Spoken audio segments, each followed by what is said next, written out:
இன்னைக்கு வரைக்கும் பார்த்தீங்கன்னா அப் டு டேட் எடுக்கப்பட்ட நல்லது இன்னைக்கு பார்த்தீங்கன்னா 31 வருடங்கள் ஆயிடுச்சுன்னு நினைக்கிறேன், நிறைவடைஞ்சிருச்சு. இந்த 31 ஆண்டுகளும் நிலுவையில் தான் இந்த கேஸ் போயிட்டு இருக்குது.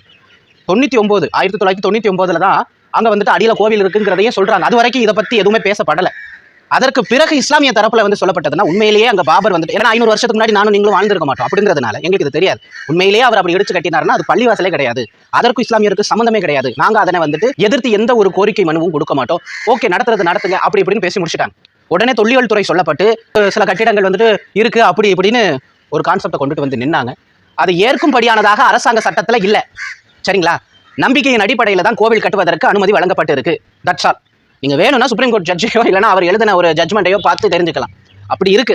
எப்படியோங்க 500 ஆண்டு காலங்கிறாங்க. கிட்டத்தட்ட என்னை பொறுத்த வரைக்கும் ஒரு அரை நூற்றாண்டு காலமாக இதை வச்சே இங்க சிலர் பிழைத்து கொண்டு இருக்காங்க.